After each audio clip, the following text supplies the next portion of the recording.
noches. Vamos a empezar con la ponencia. Quería presentar unas diapositivas, pero parece que no va a ser posible. Así que vamos, vamos a ir avanzando así nomás. ¿Qué tal? ¿Cómo están?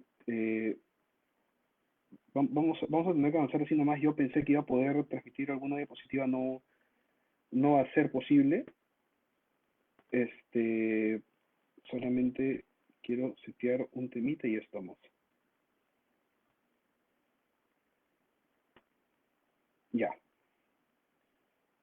Bueno, me dicen por favor quienes estén en la transmisión si me pueden escuchar bien y empiezo a hablar.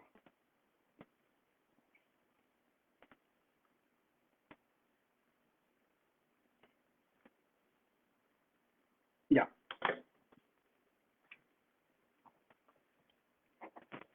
A ver, quien esté escuchando por favor me dice si se me escucha bien, todo ok y ya. Y ya empezaré una vez. Pensé que ya puedo compartir pantalla.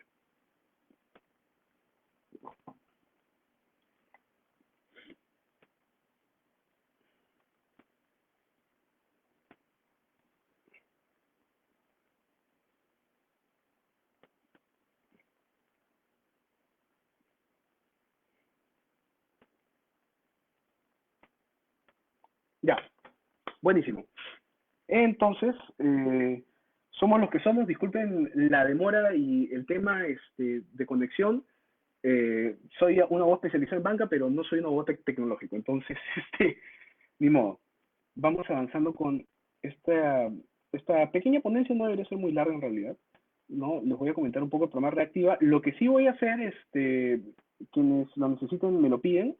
Voy a irles pasando las diapositivas que había preparado. Creo que puede servir de referencia. El programa Reactiva ciertamente genera muchos comentarios y dudas, pero creo que juntos las podemos ir despejando, eh, sobre todo quienes hemos trabajado, ¿no?, en este tema. Eh, ya. Entonces, primero que nada, buenas noches. Yo soy Roberto Novoa.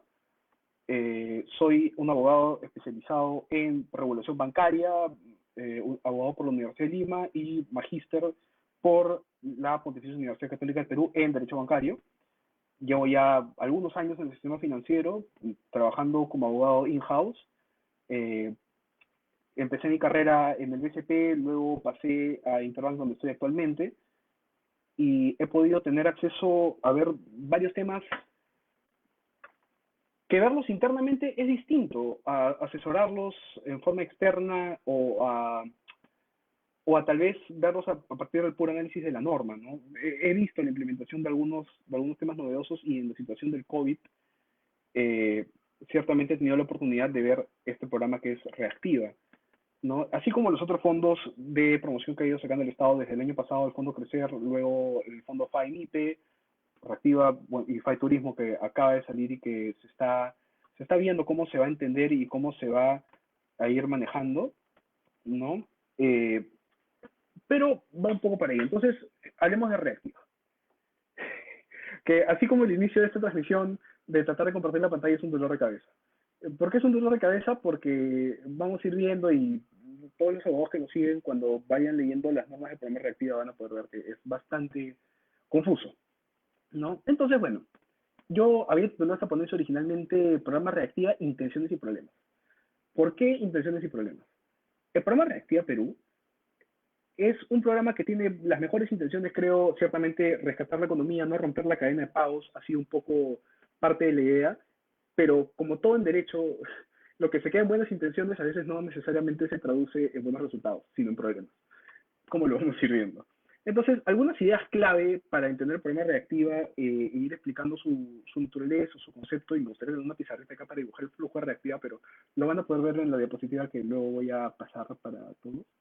Eh, Hay una garantía del Estado, para empezar. El programa reactiva funciona bajo el concepto de la garantía del Estado, de la garantía soberana. ¿Qué es esto? Es decir, que el Tesoro Público responde por las obligaciones de quien incumpla en el programa reactiva. Ya vamos a ver quién es el que incumple.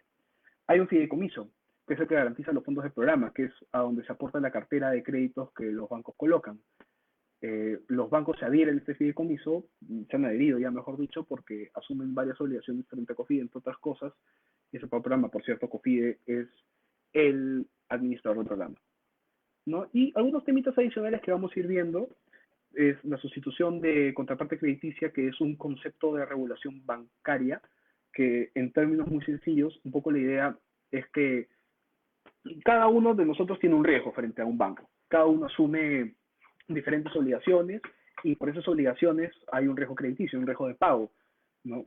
Cuando un banco coloca dinero, tiene que medir qué tan probable es que una persona no pague, ¿no? Y en esa línea esa persona tiene una calificación, un riesgo, y sobre eso también se basa la tasa de interés. Porque mucha gente no lo tiene tan claro, pero la tasa de interés no es un tema netamente de ganancia o que va al estado de resultados de la contabilidad de los bancos, sino que es un tema de riesgo. Y gran parte de la tasa de interés va en relación a qué tan riesgoso o riesgosa eres tú para el banco.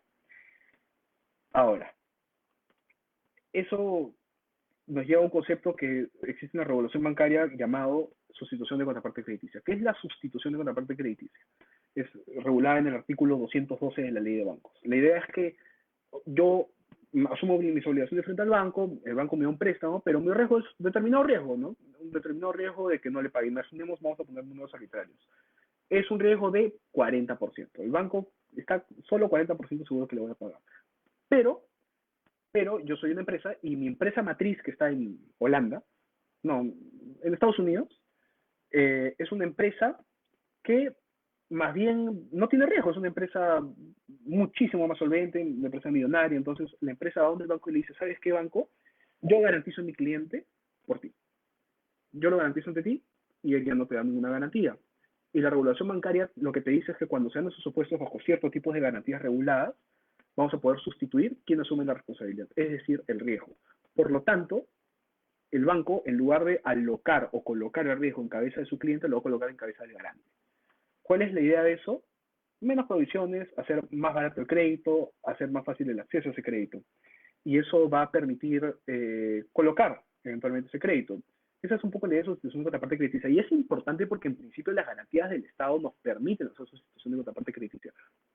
Vamos a ver por qué esto ha ido trayendo algunos problemas, ¿no? Hay un tema de prepagos. El concepto de prepago es importante también como introducción o idea clave a esto. ¿Qué es un prepago? Es pagar, en términos muy sencillos, es pagar algo antes de su fecha de pago. Es especialmente pagar cuotas antes, pagar capital antes, ¿no? Con los diferentes efectos financieros que tiene. Y el pago de obligaciones financieras. ¿Qué es el pago de obligaciones financieras? Todos lo sabemos, es pagar las deudas con el banco, ¿no? Y normalmente este dinero está traqueado, es decir, sabemos de dónde vienen las fuentes de este pago. Así que, bueno, siguiendo con eso, el siguiente punto antes de entrar a describir el flujo del programa Reactiva, por cierto, cualquier pregunta la dejan, por favor. Estoy tratando de explicarme lo más sencillo posible porque, francamente, entender el programa Reactiva me costó a mí bastante y creo que a varios abogados. Hay varias normas relevantes del programa Reactiva. La más importante de todas, y no puedo dejar de hacer énfasis en esto porque es algo que en los últimos días, a raíz de una modificación reciente del reglamento operativo de Reactiva, se ha ido perdiendo, es el decreto legislativo 1455. ¿Qué es el decreto legislativo 1455? Es el decreto que crea el programa Reactiva Perú, que lo crea con todos sus conceptos, con toda la base normativa que después se ha ido manteniendo. Luego de eso, tenemos el reglamento operativo de programa, ¿no? Que es una resolución ministerial del Ministerio de Economía y Finanzas que da una suerte de detalle de qué quiso decir la norma en ese aspecto, si nuevamente eso va a traer varios problemas, ha traído varios problemas. Luego de esto, Reactiva ellos sufriendo algunos cambios, ¿no? El primero es el decreto legislativo 1457. ¿Qué hizo? Modificó el decreto legislativo. ¿Para qué? Para dar algunas disposiciones adicionales, sobre todo para aclarar un tema que fue bastante relevante al comienzo, de si los bancos podían prestar a otras entidades de su mismo grupo económico, lo cual al final se determinó que no es el caso. Un banco puede prestar a otra empresa de un grupo económico bancario, pero no del mismo grupo. Eso fue una aclaración que se hizo atrás. Se modificó el reglamento operativo varias veces. De hecho, la modificación ha sido hoy día a primera hora. Y vamos a ir conversando de eso. Se amplió el programa Reactiva, originalmente era hasta el fin de junio. Ahora el programa Reactiva es hasta el fin de septiembre. No sabemos si lo ampliarán más, pero es importante considerar esto. Y hay resoluciones, SBS y oficios que han ido tratando el tema. El más importante creo es un oficio múltiple que salió hace algunas semanas, creo que un mes inclusive, donde la SBS aclaró varios aspectos sobre cómo debía contabilizarse la garantía del Estado, ¿no? Que sirve para sustitución de contraparte crediticia, es una garantía, digamos, preferente. Eh, no, se reguló el tema de las comisiones, diferentes temas, ¿no? Y bueno, ya teniendo esas ideas y normas relevantes, que nuevamente con la diapositiva hubiera sido más bacán, pero no importa. Eh, Reactiva. ¿Cuál es la idea central de Reactiva? Del programa Reactiva, el gran programa que ha estado en boca de todos y que ha sido comentado tanto por el Estado como por el sector privado.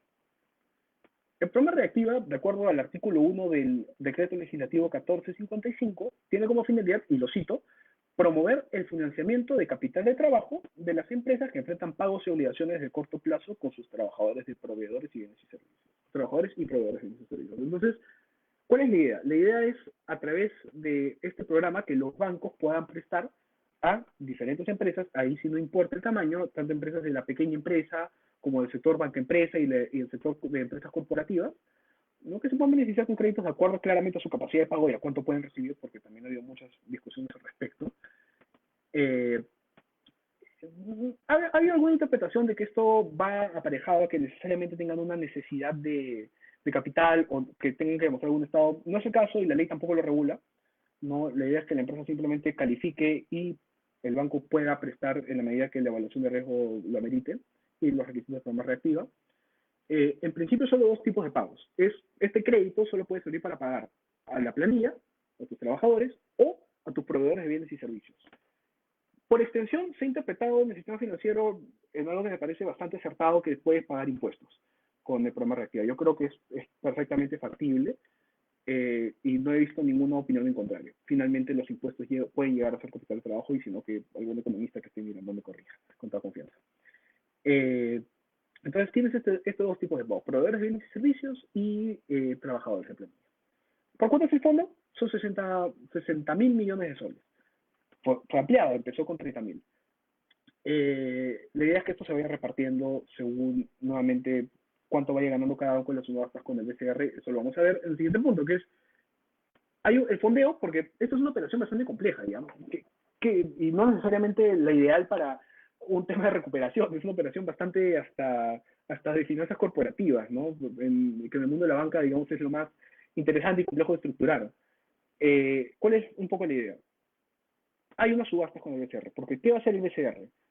El riesgo es bastante alto. No sé si, creo que todos somos conscientes de que en temporada de COVID las empresas tienen menos ingresos, al punto de casi llegar a cero, hay empresas que se han cerrado, entonces el riesgo crediticio o el riesgo de que me devuelvan el crédito que yo como banco pueda prestar es bastante alto.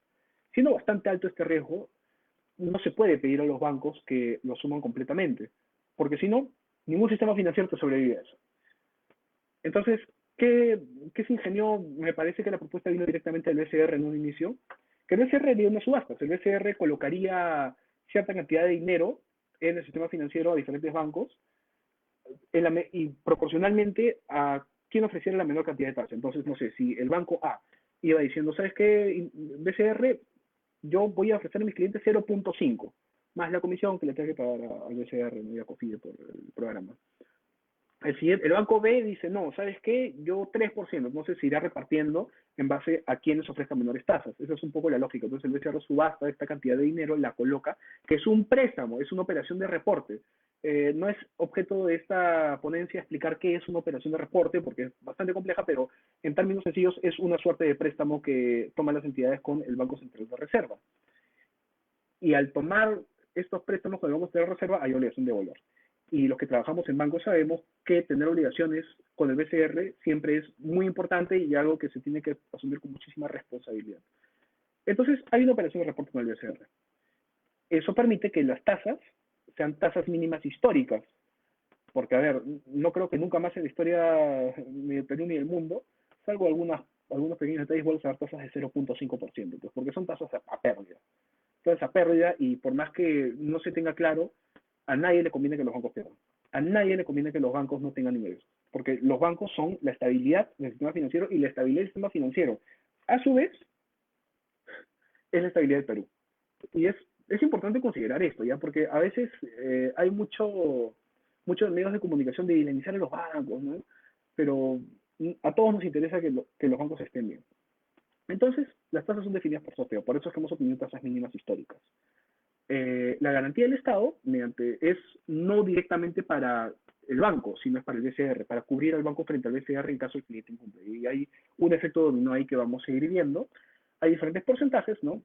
En los cuales cubre la garantía del Estado. Por ejemplo, en créditos hasta 90.000 soles la garantía es del 98%. En créditos hasta 750.000 soles la deuda es de 90%.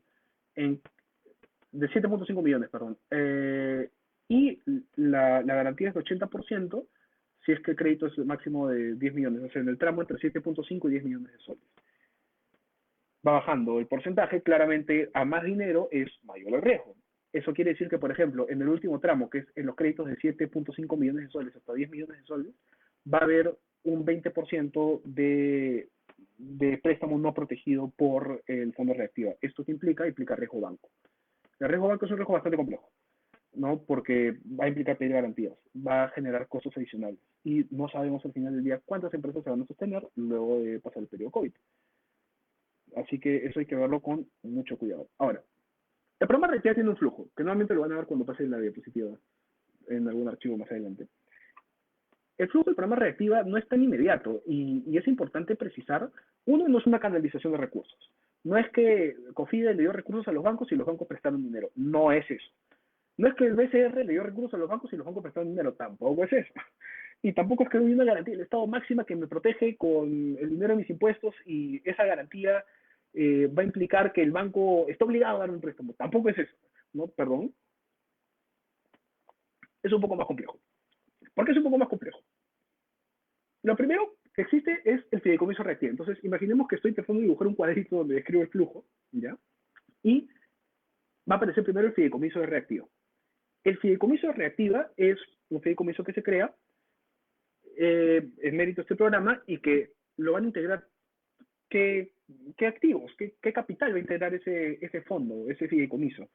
Lo va a integrar la cartera de los créditos que presten los bancos a las empresas que cumplan con los requisitos para estudiar el programa reactivo. Entonces, esta cartera va a entrar a este fideicomiso.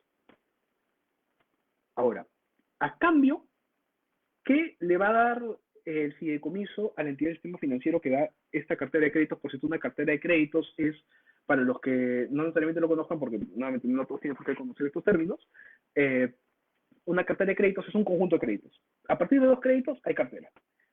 Entonces, esta cartera de los créditos, pues todos bajo el programa reactivo, bajo lo que te permite el programa reactiva prestar, lo recibe el banco, y luego el banco entrega esta cartera de créditos a reactiva, al fideicomiso de reactiva administrado por COFIDE, y lo que va a hacer el fideicomiso reactivo es emitir 2 certificados.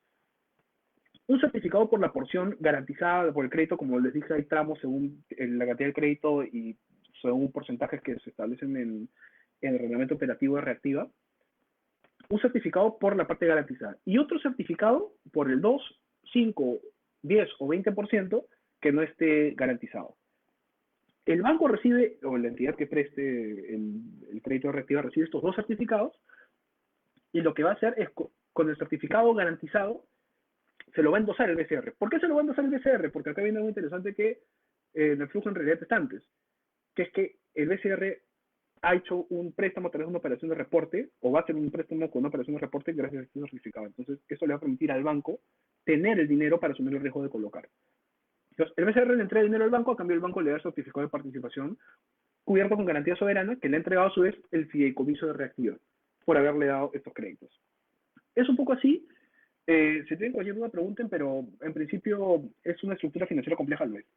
Entonces, una vez que se da un default o una situación de incumplimiento, va a haber una cadena. Entonces, el cliente no le va a poder pagar algo. Que imaginemos que llegó lo peor, esta empresa a la cual se le prestó el monto de reactiva aprobado por la línea que tenía aprobada, o por la aprobación que tenía, no lo puede pagar. Entonces llega, ahorita estamos por cierto en los periodos de gracia, no son 12 meses, entonces eso lo vamos a empezar a ver defaults creo ya de acá el próximo año, subsiguiente todavía, y no puede pagar. La empresa no puede pagar, entonces el crédito se va a resolver el contrato y va a haber una obligación de pago. Ahora bien, ahí hay un 80, 10, 5, o 98% que está garantizado. 80, 90, 95, 98% que está garantizado por la garantía del Estado. En esos porcentajes, lo que va a hacer COFIDE es que va a decir al BCR, ¿sabes qué? El banco ya no te debe, quien te debo soy yo.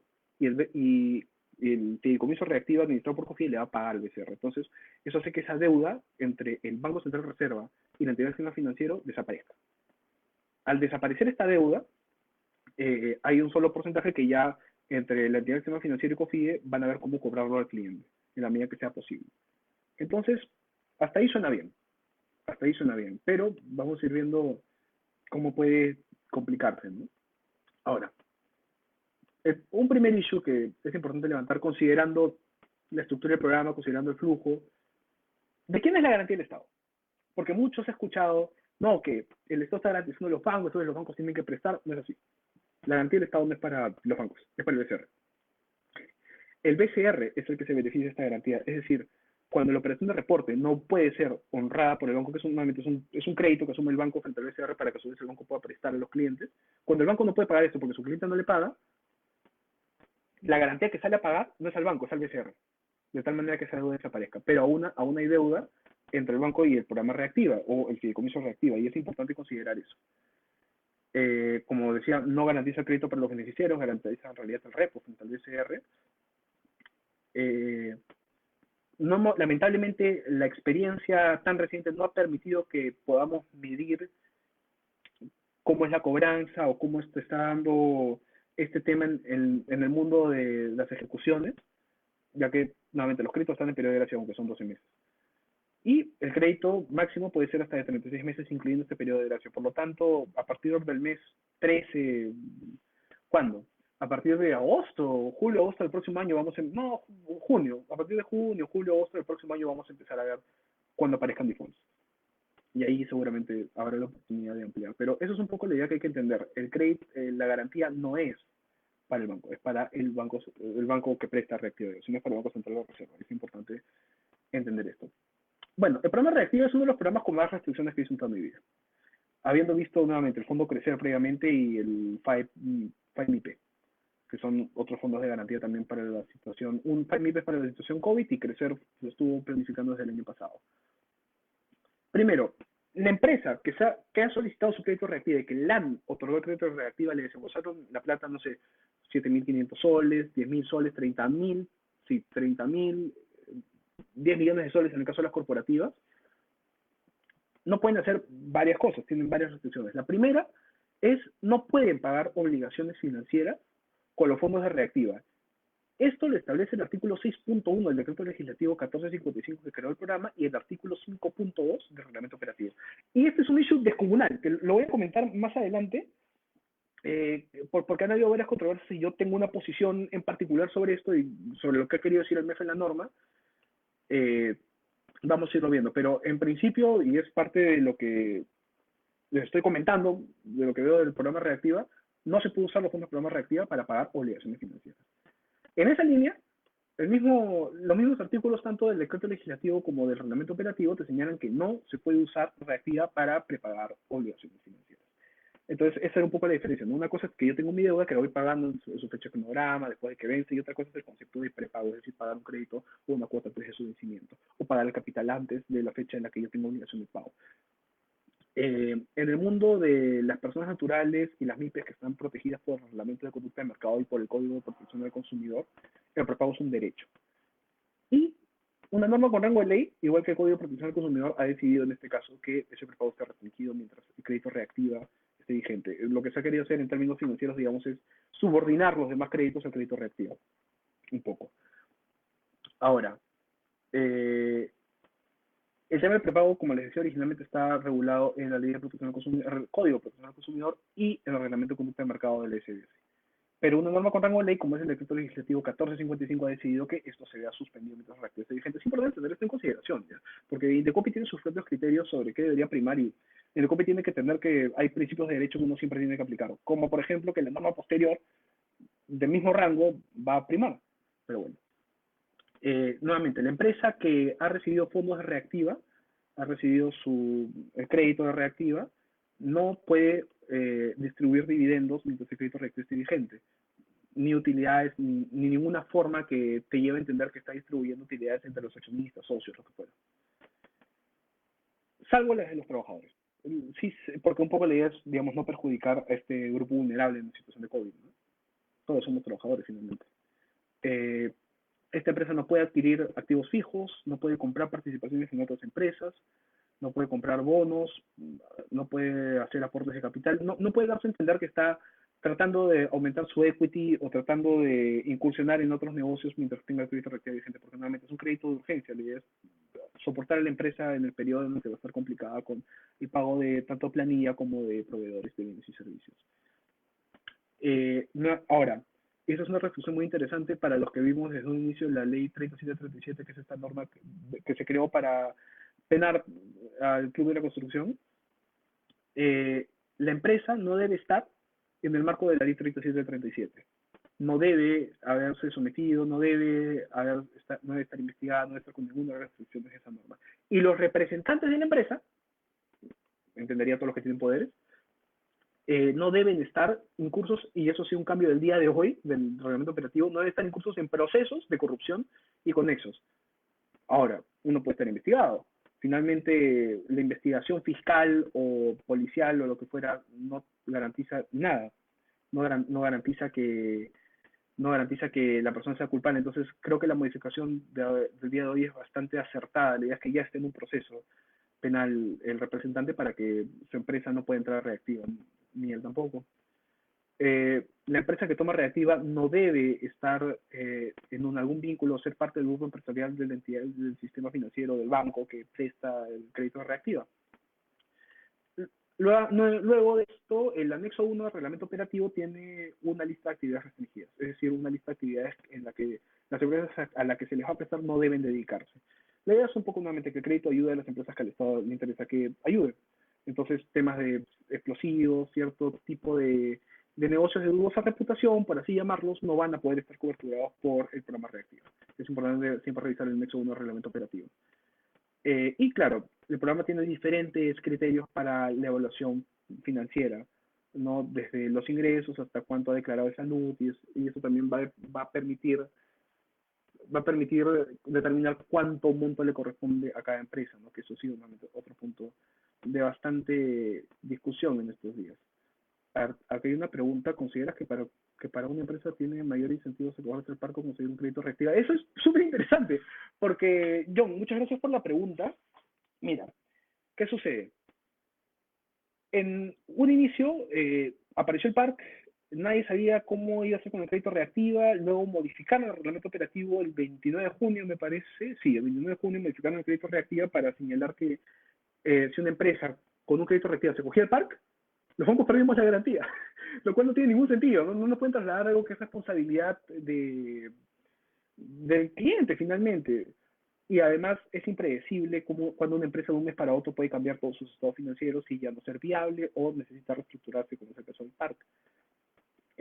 Luego de esto salió una modificatoria que señaló que el crédito reactiva no puede ser incluso en el parque, es decir, esta masa concursal que se genera cuando la empresa se somete al parque o cualquier procedimiento concursal en realidad, no puede incluir, entre otros, el crédito reactivo. El crédito reactivo queda en su propio mundo y va a seguir cobrándose. En esa línea, el día de hoy se modificó el reglamento operativo nuevamente para señalar que ya no es algo que implica acelerar el crédito, que la empresa se meta al parque. De hecho, cuando la empresa entra a un parque, no va el crédito reactivo al parque y tampoco se acelera el crédito. Eso es importante. La modificatoria te deja elegir entre una u otra. Perdóname, John, no sé a qué te refieres. Ciertamente una empresa puede tener un reactiva primero y luego acogerse al parque. El reactiva no va a entrar al parque. Simplemente, eso es lo que regula al día de hoy, y digo porque hoy día en la mañana salió la última modificatoria del reglamento operativo, eso es lo que se regulan hoy día las normas de reactiva.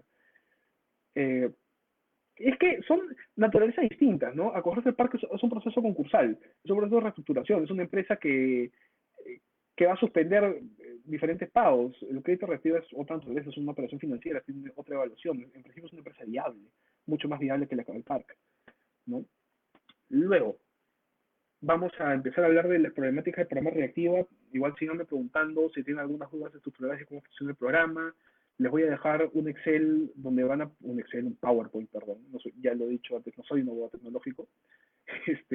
Van a poder revisar un poco cuál es el flujo del programa, porque es más complejo de lo que se cree y de lo que pueden explicar en diferentes ámbitos públicos, ¿no? Creo que el programa Reactiva tiene que ser visto desde una óptica bancaria y desde la óptica de las finalidades del programa. Bueno, primera problemática, el pago de deudas bancarias. Que eso ha estado en boca de varios porque en estos días han habido diferentes opiniones de diferentes abogados en el sistema. Primero que nada, hubo una modificatoria al reglamento operativo. ¿Esto cuándo fue? Esto ha sido a finales de junio, 15 de junio me parece. Que aclaró lo que decía el decreto legislativo 1455, porque ¿qué sucede? El que tiene un crédito reactiva no puede usar este crédito para pagar obligaciones financieras que tenga con el banco que le ha prestado con otros bancos y tampoco para prepagar obligaciones financieras. No puede usar estos fondos para eso y además, mientras tenga el crédito reactiva vigente, mientras no lo haya cancelado, va a poder seguir pagando en fecha de cronograma sus diferentes créditos que tienen las líneas de corto plazo, claro que sí. No los va a poder hacer con reactiva ciertamente y no los va a poder prepagar, no va a poder pagar desde la fecha. Porque lo que quiere el programa reactiva es que uses los fondos del programa para sus objetivos, que normalmente es proveedores de bienes y servicios y planilla. No, el programa no tiene el objetivo de que se use para pagar obligaciones financieras, sino llegamos al absurdo de que se cambie un crédito caro, porque entre comillas el crédito regular o pre-COVID puede ser más caro para la misma finalidad, tipo los 36 meses, por un crédito barato de tasa de 0.5, 1.3, 3%, contra un crédito de 8, 9, 10, 12%, no tiene sentido financiero que la garantía del Estado o que los fondos públicos sirvan para cambiar un crédito barato por un crédito caro por un crédito barato. No lo hace, no hace ningún sentido. ¿No? Y el decreto legislativo 1455 siempre ha tenido esta óptica. Y el reglamento operativo lamentablemente ha introducido una redacción que solamente puedo calificar de confusa y no permite hacer una interpretación adecuada. Por lo tanto, han habido muchos abogados en el sistema que han opinado a la posibilidad de poder usar el fondo reactiva para poder pagar eh, créditos, especialmente en razón de lo que salió el 29 de junio. Lo cual deja dudas, ¿no? Porque el artículo 5.3 del reglamento operativo es bastante explícito y eso nunca fue modificado. Es bastante expreso, es bastante claro en decir que no se pueden pagar créditos vencidos ni por vencer. Lo dijo. Y eso siempre estuvo ahí, eso nunca fue modificado. A pesar de que el 5.2 hizo diferentes precisiones. ¿Por qué es importante esto? Porque interpretarlo de otra forma nos lleva a contrasentidos, ¿no? Por ejemplo, ahora estaba escuchando una interpretación en la siguiente línea, que ahora que el reglamento no usa la palabra créditos adeudados, que francamente no sé bancariamente qué significa eso, eso no tiene una definición bancaria legal, no la tiene, simplemente no la tiene, le dicen que como ya no se usa ese término, ahora puede usar el crédito reactiva para pagar obligaciones financieras en el día que vence, no en el día antes ni en el día después, eso no tiene ningún sentido. Ahora lo he escuchado bastante, eh, nuevamente, no hace sentido financiero. ¿Por qué la norma reactiva que tiene ciertas finalidades te prohibiría pagar antes o después, pero no el mismo día? Además es muy fácil de falsear eso, porque, claro, según crédito reactiva, lo estanco en una cuenta, no lo uso para los fines para los que lo debería usar y comienzo a pagar esto que nos damos en fecha.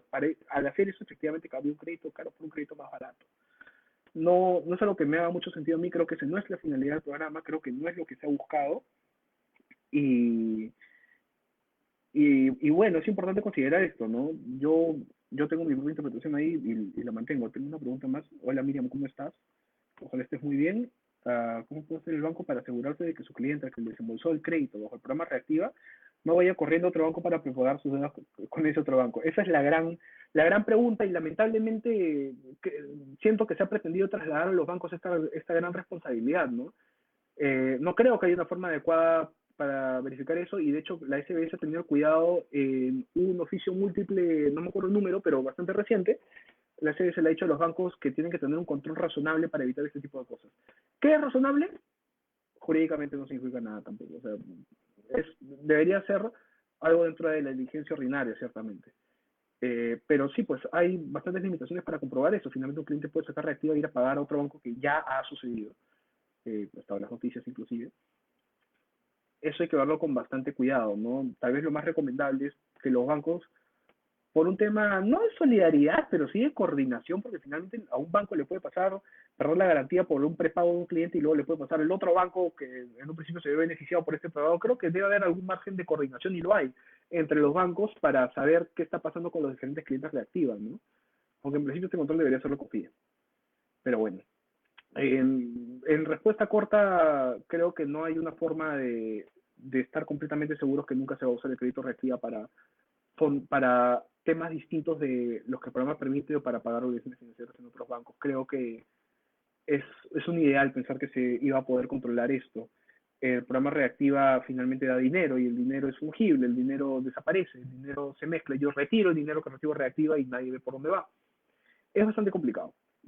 Siempre yo he sido de la idea, y las normas también apuntan esto, pero creo que no en la forma más perfecta en el programa reactiva, a que el cliente con su declaración jurada y las obligaciones que asume sea responsable por los usos de los fondos. El tema es que no puedes hacer responsable a los clientes por completo cuando el que pierde la garantía es el banco, no el cliente. Finalmente las sanciones las termina pasando el banco. Segunda problemática. A ver, todos hemos visto que al 29 de mayo hubo una publicación bastante mediática por parte del Ministerio de Economía y Finanzas sobre la lista de beneficiarios de Reactiva. Se publicaron todos los beneficiarios de Reactiva, todos los que habían recibido un crédito. Y empezaron los artículos periodísticos a decir que por qué le habían prestado tanto a este grupo, que este grupo no necesitaba, que se aplicó la suspensión perfecta. Y aquí es importante aclarar varias cosas, ¿no? Lo primero, en el sistema financiero hay dos tipos de secretos que protegen información bajo pena de cárcel. Hay el secreto profesional y el secreto bancario. Muchas gracias, Filian. Hay el secreto profesional y el secreto bancario. En mi opinión, el secreto bancario está contenido dentro del secreto profesional, pero es una forma especial del secreto profesional. ¿Qué es el secreto bancario? El secreto bancario es aquella protección o confidencialidad de la información que deben guardar los bancos y todos los que tengan acceso a esta data, que protege a las operaciones pasivas, es decir, a los ahorros del público, que es, y esto es un concepto muy importante en derecho bancario y en la regulación bancaria, la protección constitucional, porque está regulada por la Constitución al ahorro, es fundamental, y es lo que mueve toda la normativa bancaria, y por extensión la protección de la estabilidad del sistema financiero, ya que esto permite garantizar los ahorros del público. En esa línea, el secreto bancario protege a la información de los ahorros, y llega al punto, de acuerdo a la Ley General del Sistema Financiero, de que, artículo 140 me parece, de que si yo como trabajador de banco me entero me entero de que el señor ABC tiene una cuenta bancaria, yo no puedo decir que el señor ABC siquiera tiene una cuenta bancaria, yo no puedo dar a entender eso. Eso, a partir de eso, es parte del secreto bancario. Y con más razón aún, el dinero que tenga en la cuenta, el número de la cuenta, la naturaleza de la cuenta. Los trabajadores de banco tenemos que guardar ese secreto, y el banco en sí mismo, y todo el que acceda. Eso se llama secreto bancario. El secreto bancario solo puede ser levantado bajo supuestos excepcionales, como el judicial, entre otros, que regula la ley de bancos. Esto es, digamos, una categoría especial del secreto profesional. Y de hecho, la pena de cárcel que tiene es la misma del secreto profesional de acuerdo al Código Penal. Y a la remisión que te hace la Ley General de Bancos al Código Penal. ¿Qué es el secreto profesional? Es más amplio. Es lo que en razón de tu profesión, de lo que ejerces, te enteras. Y que, claro, debería tener algún impacto económico. Ahora, varios abogados de banca pensamos que, y creo que es la mejor forma de entenderlo, que mientras que el secreto bancario protege a las operaciones pasivas o a los que también conocidas como los ahorros, el secreto profesional protege a las operaciones activas. Es decir, si yo soy, si yo fuera un ejecutivo de negocios del banco y yo le presto a la empresa Citosac, yo no puedo ir por ahí diciendo, oigan, le he prestado 40.000 soles a la empresa Citosac, por diferentes razones, aparte de seguridad, porque está protegido. Eso es lo que yo me entero en razón de mi profesión. Ese solo criterio de saber que se le ha prestado dinero, que ha habido un crédito, que ha habido una operación activa, ahorita a una empresa, contiene un montón de peligros, contiene un montón de información, contiene un montón de estrategias empresariales. Entonces, no hay ninguna razón para que esta información sea de carácter público.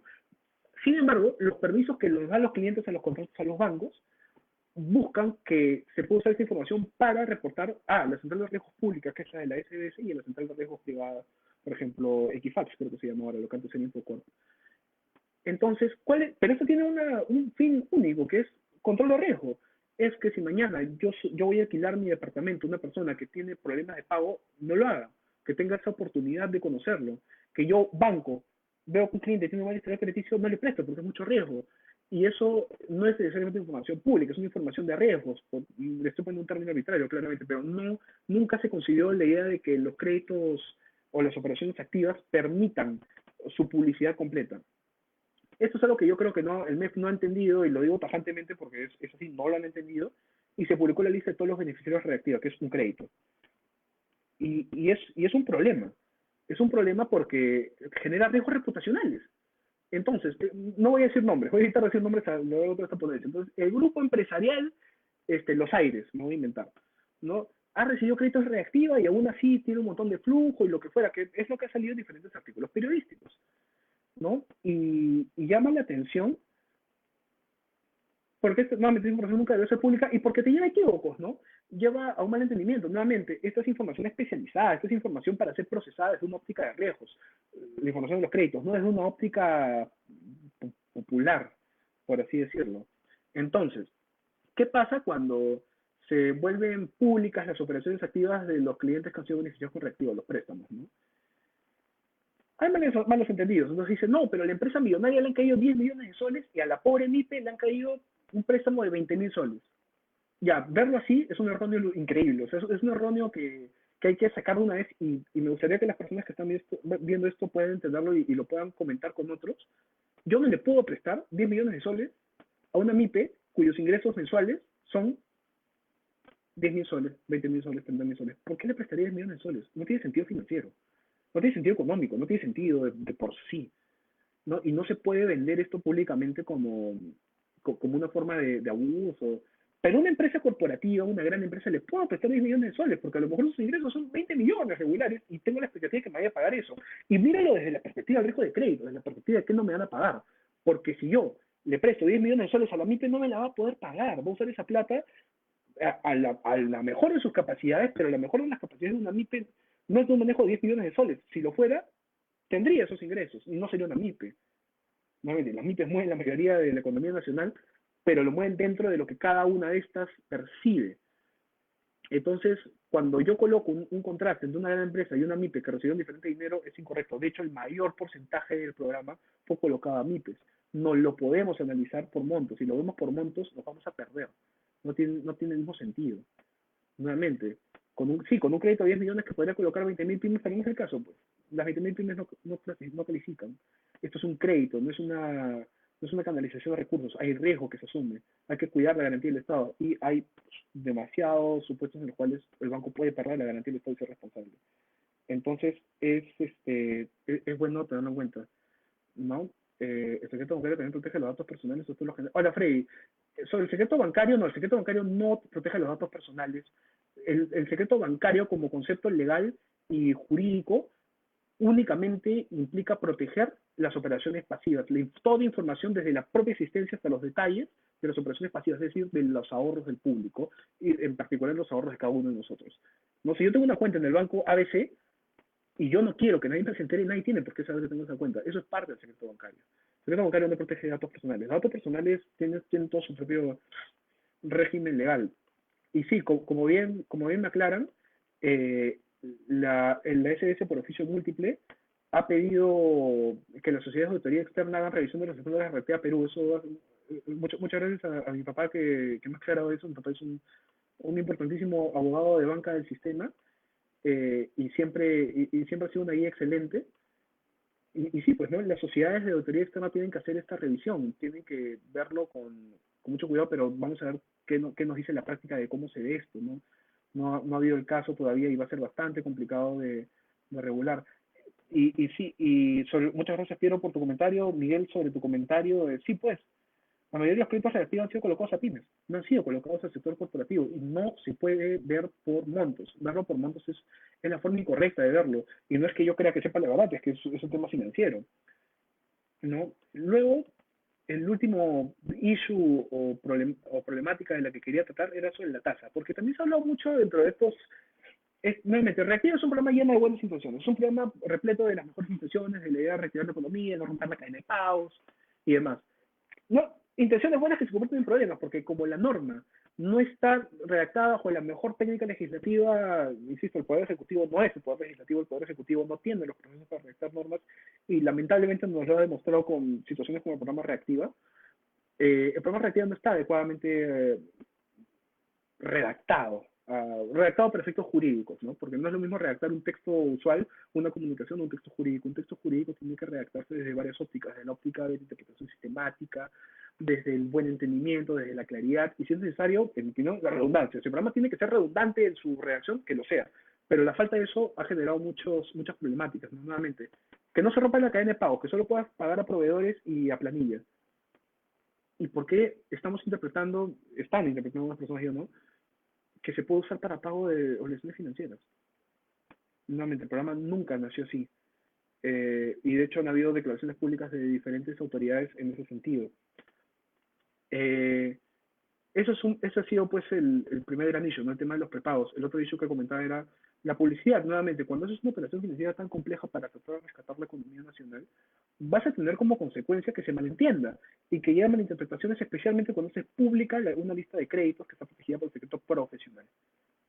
Eso no debió pasar. Nuevamente, si el Estado quería canalizar recursos de una forma más directa, hacías, por ejemplo, lo que ha hecho hace algunos días Estados Unidos con artistas de diferentes rubros, que han estructurado, y lo explico de la manera más simple que pueda, que es simplemente estructurar un préstamo a diferentes artistas, ¿no? Bajo una condonación de 80% del crédito, si en cierta cantidad de meses pueden demostrar que han usado ese crédito para los fines del programa.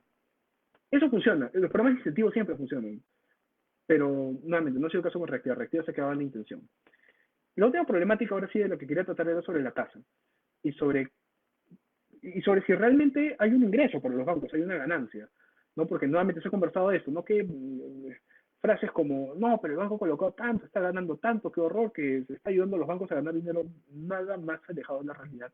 Pequeño disclaimer nada más, esto es un comentario como abogado, ciertamente he estudiado diferentes temas de finanzas, pero no soy un economista y ciertamente cualquier economista podría dar algunas precisiones en lo que voy a decir y tal vez aterrizar números. No me voy a enfocar en aterrizar números. Regresando a la problemática. Las tasas del programa Reactiva, luego de las subastas en el BCR, en la que los bancos han acudido tratando de bajar la tasa lo más posible, han sido tasas históricas que no se han visto antes. Las tasas han oscilado entre el 0.5% y 3.60 en las primeras subastas, me parece. Entonces es 3.60, que son créditos bajísimos para el riesgo que implican. Ahora, uno diría, bueno, qué genial, son tasas bastante económicas, hay ganancias. Pues no es así.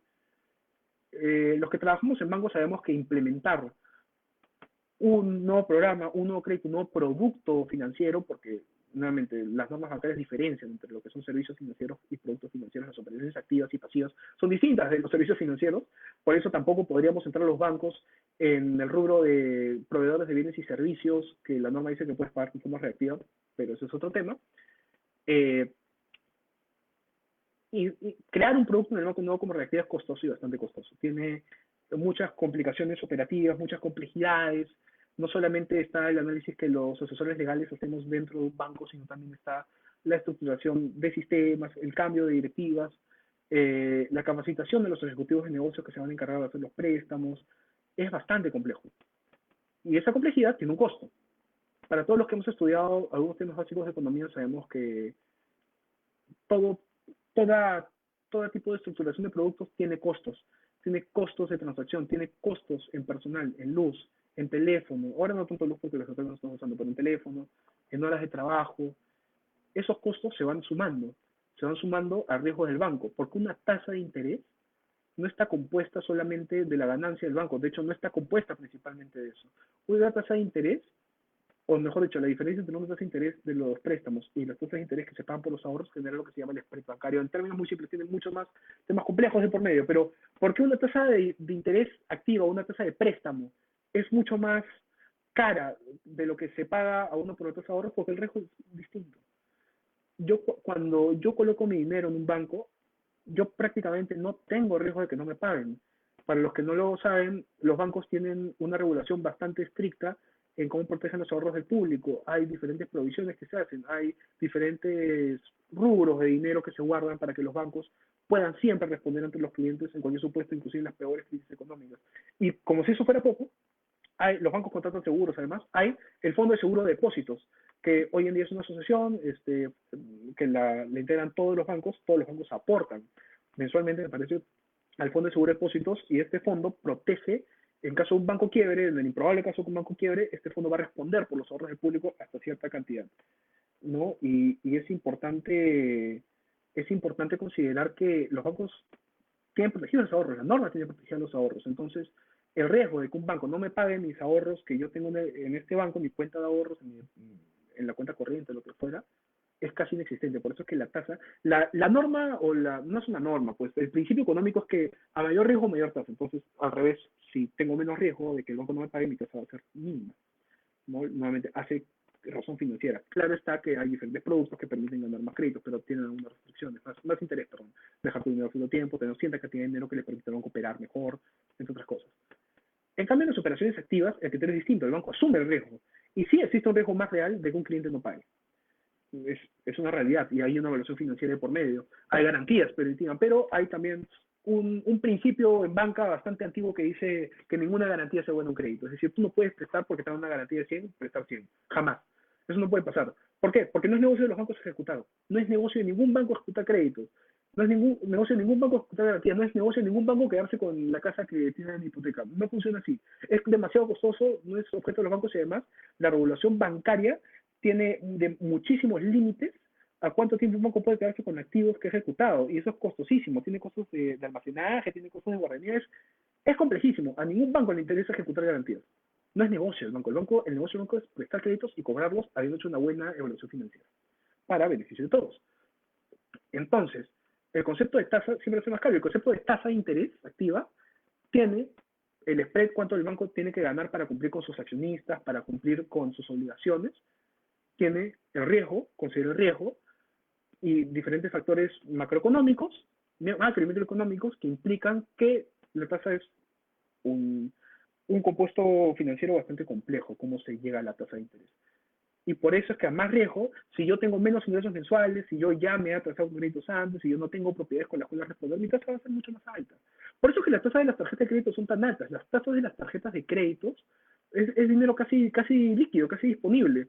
El banco siempre está en riesgo de que no se le pague. Y es interesante conceptualizar esto. ¿Por qué? Porque el crédito reactiva no responde a esa realidad. El crédito reactiva son créditos nuevamente, en principio entre 0.5 a 3.60%, no te reflejan el riesgo real de estos clientes a los que te estás prestando justamente para no romper la cadena de pagos. Por eso es que hay la garantía del Estado, si no sería simplemente inviable. Los créditos y los costos operativos son realmente más onerosos que la tasa. Los bancos gastan más en las tasas de interés y en los costos operativos que lo que realmente reciben de los clientes. Reactiva no es una fuente de ganancias de los bancos y los bancos ya lo han dicho más una oportunidad. No es una canalización de recursos. Existe riesgo crediticio. El riesgo crediticio hay que verlo con mucho cuidado. Y nuevamente, cuando se da un supuesto incumplimiento, los bancos mantienen sus obligaciones frente a COFIDE. Los bancos tienen que seguir respondiendo frente a COFIDE. Y si se extingue la garantía, frente al BCR. Y tener obligaciones frente al BCR en calidad de deuda vencida no es una buena situación para ningún banco. Y eso es un poco el tema. Entonces, no es que los bancos estén ganando, los bancos están haciendo, y no es porque yo sea abogado de banco, pero están haciendo su mejor esfuerzo por lograr reactivar la economía, porque nos conviene, a todos nos conviene que no se rompa la cadena de pagos. Si se rompe la cadena de pagos de una empresa y por eso se haga reactiva nuevamente, esta empresa vota a sus trabajadores. Como despide a sus trabajadores o les aplica su presión perfecta, son trabajadores que no cobran. Trabajadores que no cobran son trabajadores que no pagan tarjeta de crédito, son trabajadores que no consumen. Y esos trabajadores que no consumen, que tienen un efecto multiplicador, como es obvio, eso a su vez menos ingresos para el banco y complicaciones para los bancos. A todos nos conviene que la cadena de pago siga vigente, especialmente a los bancos. Inclusive en este caso sí ha implicado perder dinero o no ganar dinero en estos créditos. Y es importante conceptualizar esto, no es un tema de que el Estado está ayudando a ganar, todo lo contrario. A ver, voy a contestar unas preguntas antes de llegar a las conclusiones. Hay bibliografía internet sobre el tema. Sí, básicamente las normas, hay algunas opiniones legales que se han emitido en el sistema. Con toda transparencia digo que no estoy de acuerdo casi con ninguna. Eh, Creo que la interpretación que se está dando en diferentes ámbitos jurídicos no es la más adecuada. tiene que ver, el programa reactiva yo recomiendo a todos los abogados que ven esto y no abogados que traten de tenerlo bajo el propio programa reactiva, bajo los objetivos que les comento. Y luego de esta ponencia voy a pasar la diapositiva que en un principio quería pasar, la voy a dejar en archivo para que la puedan descargar. Voy a pedirle a mis compañeros de la Sociedad Peruana de Derecho que la puedan dejar. Si no, cualquiera me escribe, por favor, con toda confianza. Yo soy Roberto Novoa Arias, búsquenme en Facebook y yo les paso la diapositiva sin ningún problema. Y cualquier consulta reactiva, por favor, me la hacen. Creo que es importante que los que hemos trabajado en el programa reactiva en implementación legal directamente, como ha sido mi caso, podamos aclarar esto y todos tengamos un mejor entendimiento. Y todos entendamos que la estabilidad del sistema financiero es la estabilidad del país. Luis Alcázar, muy poco se entiende que con tanto riesgo y poco margen el spread casi nulo, efectivamente, casi no hay spread para los bancos. Y esto es un problema para todos. John Espinosa, para determinar el crédito, COFIDE es la fiduciaria del fondo reactiva. Así es, el MEF sería el fideicomitente. ¿Quién sería el fideicomisario? Me parece que el fideicomisario es... No, eso te lo puedo confirmar en este minuto. En este minuto te puedo confirmar quién es el fideicomisario. Déjame ver mis carpetas. El fideicomisario del programa Reactiva, abre Word, es...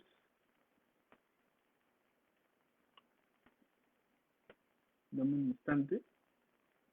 Ya, el fideicomisario del programa Reactiva es...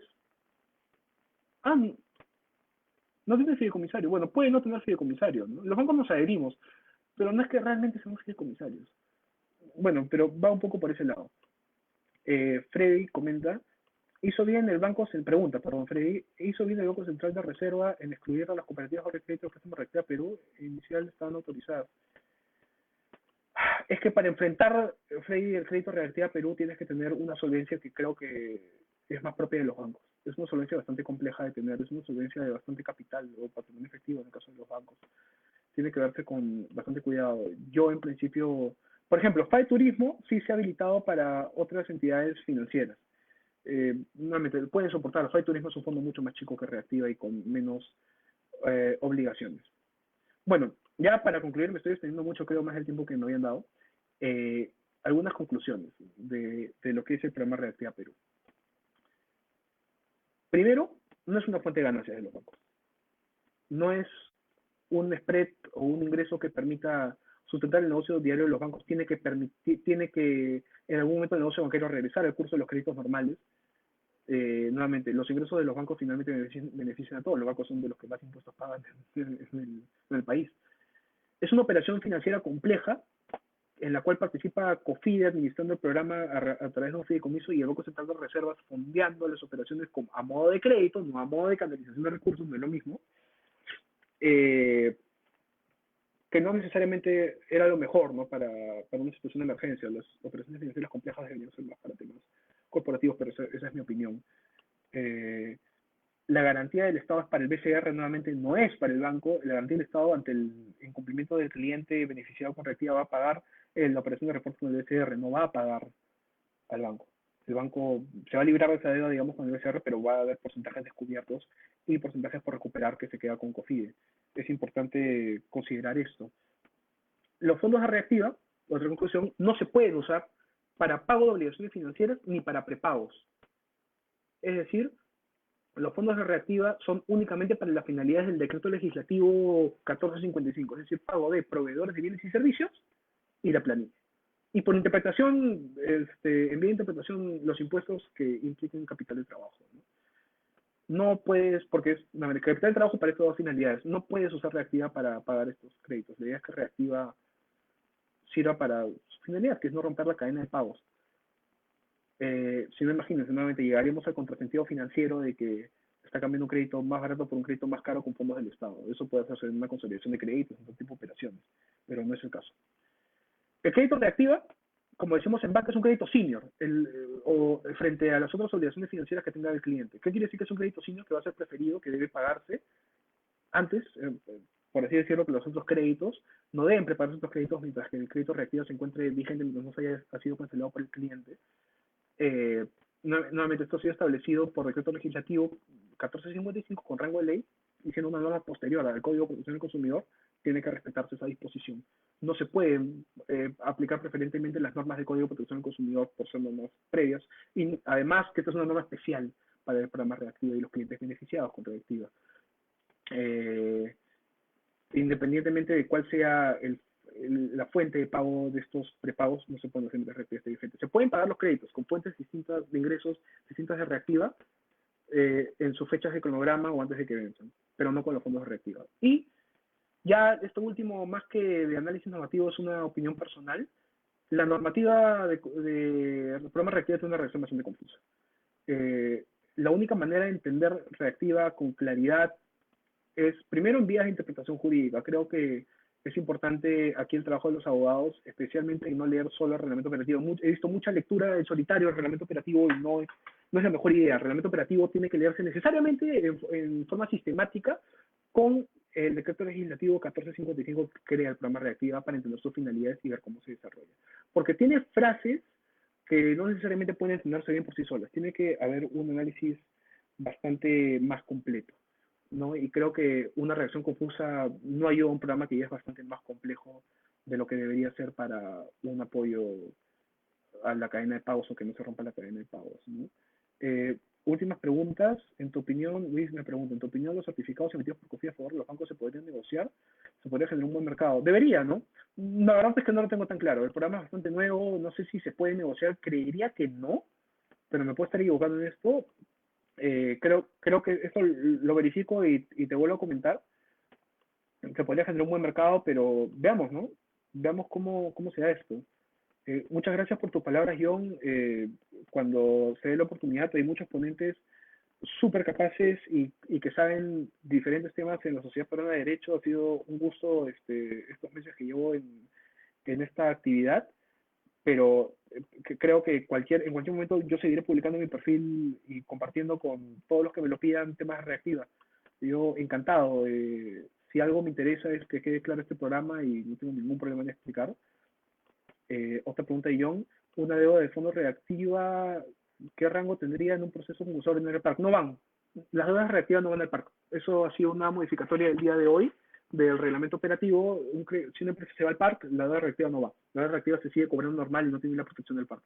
Está determinado eso. Y por lo tanto, con la modificación de hoy también, no se extingue el crédito reactivo, ni tampoco se extingue la garantía, ni no se acelera el crédito si es que el cliente se va al parque. El crédito de reactiva se queda solo y se sigue cobrando con normalidad y con las garantías que tenga en principio. Que siempre recomendarle que sean garantías específicas.